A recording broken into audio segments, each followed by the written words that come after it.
Bem, a gente abre já essa hora falando sobre o Partido Liberal, o PL, né? O partido de Jair Bolsonaro, que é o programa Pingos nos Is da Jovem Pan News antecipou aí o seguinte: vai ou deve pedir a anulação das eleições 2022 ao Tribunal Superior Eleitoral. Diz que tem uma auditoria que foi contratada pelo partido, né? Dizendo que não é possível validar o resultado das urnas. Então, a gente teve o segundo turno das eleições aí, né? Bem no finalzinho de outubro, agora praticamente 15, 16 dias depois, vem essa declaração aí do PL. É ver para crer, mas a gente vai trazer as informações da Manu Niklevix, direto da redação da Jovem Pan News Curitiba. Manu, bom dia para você mais uma vez. Oi, Rafa, bom dia para você mais uma vez, para o Riva e para todo mundo que nos acompanha.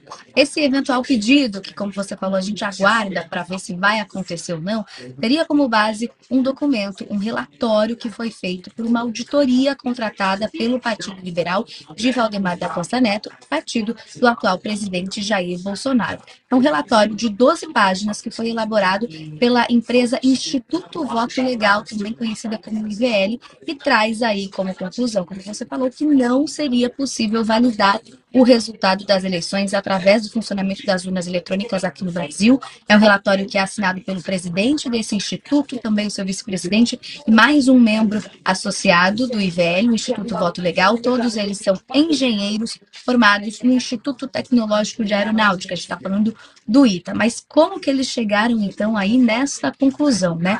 De acordo com os estudos que eles fizeram, eles disseram ter constatado, através aí de tecnologias, né, de análises inteligentes, é o que tem no relatório, uma interferência indevida nos percentuais de votação dos candidatos em algumas urnas específicas, urnas de alguns lotes, urnas que foram fabricadas em alguns anos específicos. Então, a gente não está falando da totalidade das urnas eletrônicas, e sim somente daqueles modelos que foram fabricados entre 2009 e 2015. Lembrando que a maior parte das urnas foi atualizada aí. Então, eles dizem nesse relatório que os resultados que foram compilados por parte deste percentual de urnas deveria ser desconsiderado na totalização dos votos na eleição do segundo turno, em função do mau funcionamento destas urnas específicas. O relatório ainda traz que estes procedimentos que foram utilizados para verificar todas essas informações e são procedimentos que são também determinados pelo Tribunal de Contas da União.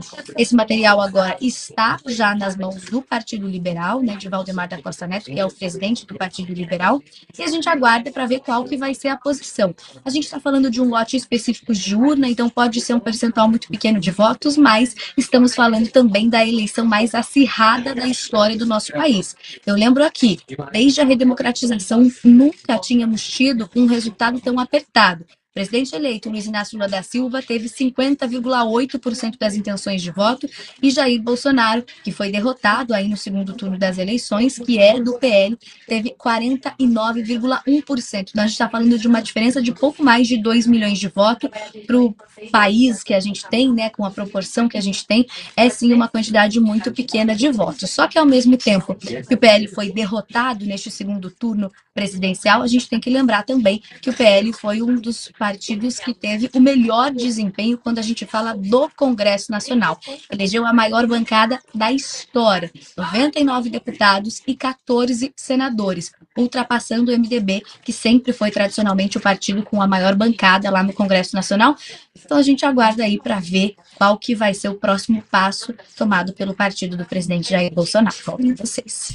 Tá aí, portanto, né, uma declaração que foi dada aos pingos nos is. Antes da análise do Riva, eu vou só emendar aqui, exatamente porque esse questionamento das eleições tem muita relação com o que se vê nas ruas, né? Os manifestantes estão fazendo a mesma coisa que o PL, questionando o resultado das urnas.